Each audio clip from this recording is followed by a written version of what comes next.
different program tonight. We've been having listening sessions and we've been having town halls, and we're going to kind of morph the two of them together into a customized event for you tonight.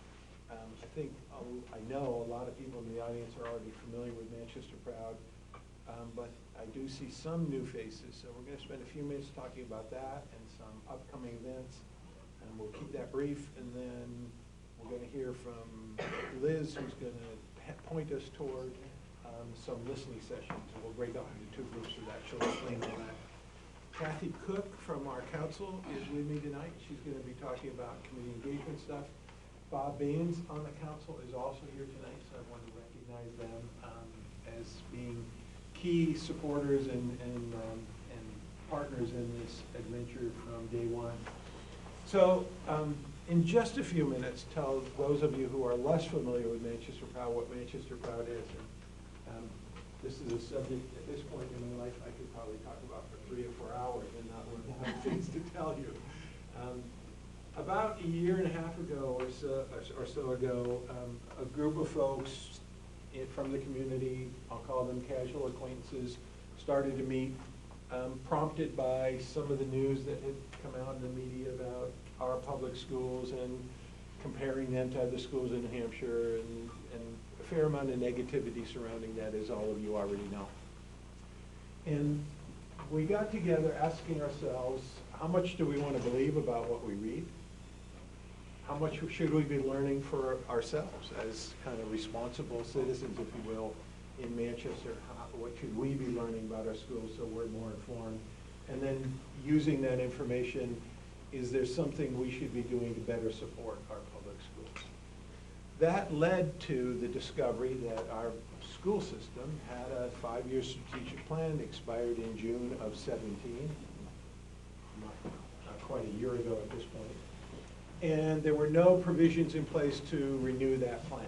There were no human resources in the district to do that planning. There were no financial sources that had been budgeted to engage consultants to undertake planning. So we said, suppose that we go out into the private sector, raise the funds to engage the professionals to help create this plan, but that the entire planning process be founded on legitimate, authentic community engagement.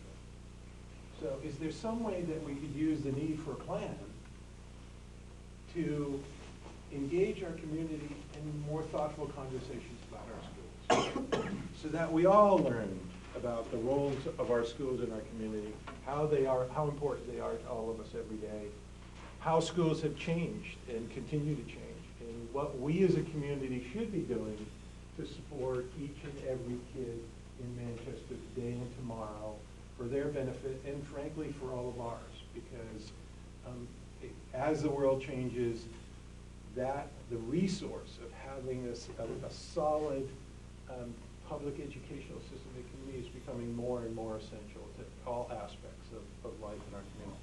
So we came upon that idea, we went to the school board endorsed the notion of doing that, and said, empowered us to move forward with that. And we started on what is now 6 months or so of community engagement, and it's been pretty extraordinary, the response we've gotten. So I'm going to have Kathy talk about that for a few minutes, and then I'll come back and tell you about where we are in some other current Manchester Proud activities. Thanks, Barry. I just found out I'm talking about community engagement tonight, so that it sounds a little bit disjointed. Please understand. First of all, thank you all for being here. You care about our kids, our schools, and our community, or you wouldn't have come out, especially in this weather. Although in the car on the way over, I heard it got up to -19 in Chicago today. So I guess cold is relative. But nonetheless, thank you very much for being here. If you've heard anything about Manchester Proud before now, you've been hearing about community engagement. It's a major aspect of what Manchester Proud is taking on in this project. We started in the fall with canvassing and went to, I believe, knocked on 2,000 doors throughout Manchester. Where someone wasn't home, they got a flyer and information on how to fill out a community survey or how to call someone if they wanted to discuss something in person. We've had listening sessions for several months now in the schools in community settings. They are continuing for about 2 more weeks. This will become a listening session tonight, so you'll have a chance to participate in that as well. If anyone is interested in setting up a listening session for a group you're a part of, for just a group that you know that would like to get a chance to say what they're thinking, please speak to Liz tonight. Liz is right here, and this is sort of the last chance to set that up, but we encourage you to do that if that's something you have an interest in. The other thing is, oh, and there was a town hall last week, and there's one this week. The last 2 big listening sessions for high school students are coming up. One is tomorrow afternoon between 4 and 5. That's going to be held at the Bookery at 844 Elm Street, and the key thing is they're having free donuts. So if you know any high school kids, and we really encourage, we want kids to speak up and let us know what their thoughts are. They're living in the schools, it's their education, we really need to hear their voices. So that's the first one. The second one is Tuesday, February 5th from 5 to 6 at Manchester Community College. They're only advertising free food. I think I'd go with the donuts, it's a sure thing. They promised me that they won't serve leftover donuts. There'll be new donuts if you get donuts at the second one. But both are good events for young people to be attending and getting their voices heard. And I think there are a lot of young people who want to share and may not have gotten involved in a listening session at their schools yet for scheduling or whatever reason. So please encourage them to do that. If you can't remember the dates, it's on the website, manchesterproud.org. Are you only inviting Manchester School District students to that, or Manchester high school students? Because I have a son who's in high school, but he goes to charter school because he chose not to come to. He should be included. We'd love to have him.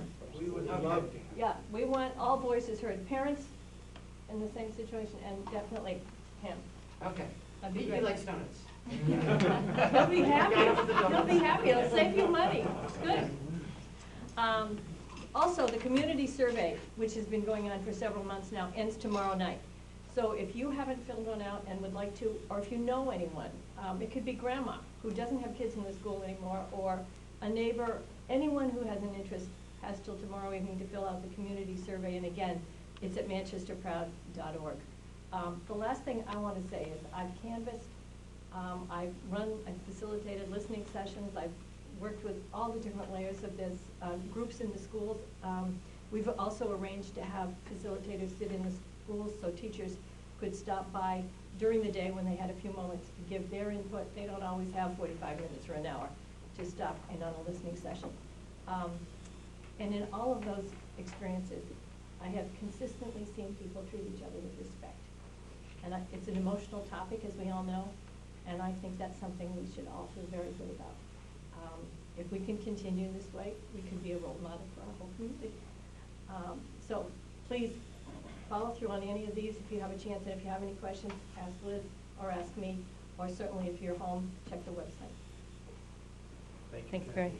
Speaking of role models, Kathy is certainly one. And they've done an extraordinary job with our group, as have all of the council members.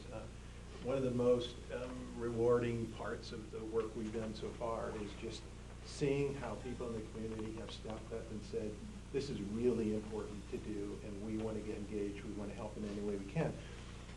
Along those lines, I'll end on this, turn things over to Liz so we can jump to our listening session. I do want to emphasize the point that while, as I said earlier, we began with this notion of needing a plan, the real mission of Manchester Proud is to bring the community together around our schools.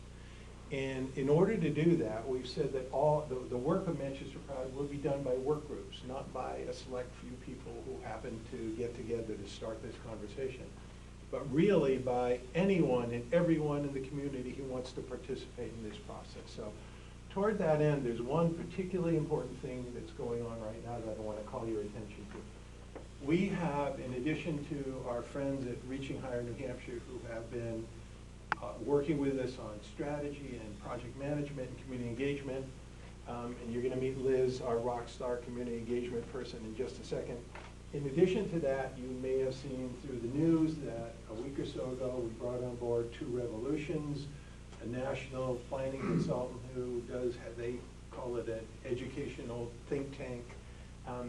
They are working in 35 states. They've done work here in our community. They've actually done quite a bit of work elsewhere in New Hampshire. Just smart people who share our passion for community-based educational planning. It's part of why they were unanimously chosen to work with us in this group. So they're coming on board. The next big step is who works with them. We need a team of just the right folks to partner with them in the development of a plan. And so what we've determined is we are creating a community planning group. It will be 28 people from the community that will include representatives of our district leadership, our school administrators, teachers, parents, students, business community, not-for-profit community. The health department will be represented. So there'll be a really diverse representation of folks in this group. We are making a deliberate intent to ensure that it is demographically representative of our schools as well, so that we are truly inclusive. And I think what's particularly interesting about this is we've decided that in order to be completely open and fair, we're going to bring the community members in through an application process. So if you go to our website, or if you go to the website of the Boys and Girls Club or the Chamber of Commerce, they all have links to our application process. There's a brief application. It only takes about 20 minutes to fill out. Everyone's welcome to do it. And once we receive those applications, they will be reviewed by an independent group of folks from Manchester. There'll be a representative from the Chamber, the United Way, the Health Department, the school district, and a few others. They are going to independently of Manchester Proud review those applications and decide who will serve on this important community planning group to partner with our consultants in the development of the plan. So we are trying to be as authentic as we can possibly be about our commitment to be inclusive of everyone in the community. Encourage you to look at the application, tell your friends. The deadline for those, Liz, is Tuesday. the 5th. And it only takes about 20 minutes to fill it out, so, as I said, don't be intimidated by the thought that it's another application to complete. Thanks again, and Liz Canada. Liz probably spends more time in Manchester than a lot of people who live here. Yeah, that's right. Hi, everyone. I guess I'm taking it over from here. So as Barry said, I'm Liz Canada. I've been helping to lead the community engagement work for Manchester Proud. You may have gotten an email that was from me, and really it was from Christina, who signed you in today, who's been an excellent project manager on this Manchester Proud work, so we're really thankful to have her on board as well. Tonight's town hall looks very different than the other town halls we've done. The other town halls, we've had an hour, we sort of share information, we take questions, but that's pretty much it. And tonight we're hosting listening sessions with all of you. So I'm going to split your group into two, and we're going to go through the protocol that we've been doing over the last few months to hear from the community. You are here, and we want to hear from you. As Kathy mentioned, we are at the end of the listening session process, because at some point we have to start analyzing the data so that this community planning group that Barry mentioned can start help building the next strategic plan. So we saw this as an opportunity to get a few more voices who may not have been part of a listening session yet. Even if you have, that's okay, because you're going to be in a group that you probably have not been in before, because this is general community members here, which is really wonderful. So before we start, I want to actually mention, Dave, if you could talk a little bit about the listening sessions that are coming up, Yes. That would be great. Yeah, we're happy at the YMCA of downtown Manchester. We'll be doing a couple more sessions, bringing more voices to the effort. We recently opened our new teen center before the school year started, and we're going to have our teen group where we have kids from all of the high schools. They'll be participating in the session. And also, during the day when the teens aren't there, we have senior center. It converts into a senior center. And so we'll have seniors from all over the Manchester area being a part of giving their thoughts and feelings as well. Great, thank you. And a big thanks, by the way, to the Y, also just another wonderful partner in this process. So many organizations in the community have really stepped up, and Dave and the Y are among them. Thank you. Thank you. Part of this process of community engagement has meant trying to reach as many different people through as many different avenues as possible.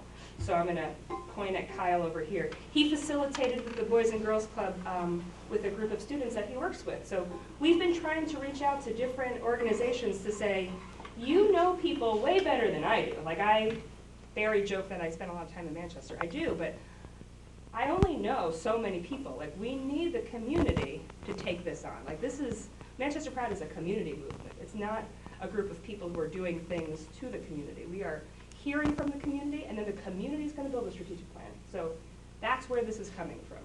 So tonight, the goal is to hear directly from you based on your experiences, your thoughts, your perspectives of Manchester and Manchester Public Schools. So we're going to have two facilitators, and it's going to be Barry and Kathy, who are already talking to you.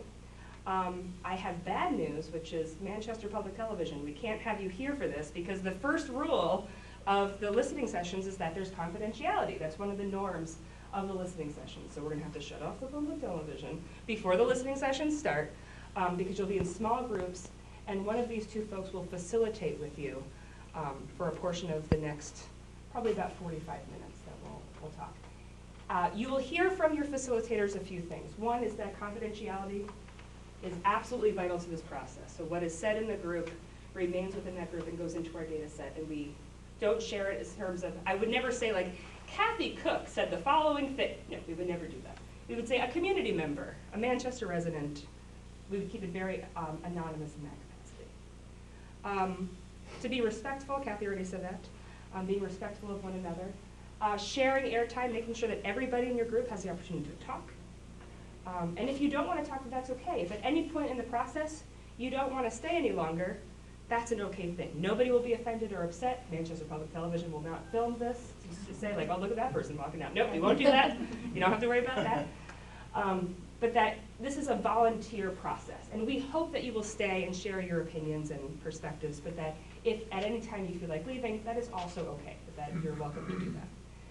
So with that, I'm going to split you into two groups. One group is going to stay here and sort of stay in this area, so you're going to use these seats, and spoiler alert, it's going to be this group right here. And Kim, can you raise your hand? We're going to cut the line right through here. Can you raise your hand back there, sir? Everyone who's there and around here is going to be in a group over here. Does that sound okay? Everyone who's on this side wanting to participate, there's a sort of U-shaped set of tables around the corner. You're going to go to that side. And Barry, I'm going to keep you over here, and Kathy, I'm going to send you over there. I know that's weird, but I'm doing it anyway. Yes? Well, you have a former mayor, a senator, and alderman. It's going to be very exciting. Well, maybe you can share the wealth of all their experiences. You were the principal here. I forgot that, yeah. I've been here. This is his old stomping ground. Class in 1977. It's the first time we've been here. Okay. You're So, okay over here. Oh, that's right.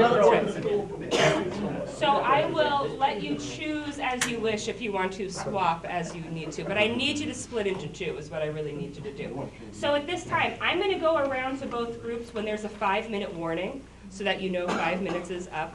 That way you two don't have to worry about that. And otherwise, I'm going to send you all off. Go off into your respective corners. We have a state rep, we have a state senator. Sorry, Manchester Public Television. We love you very much.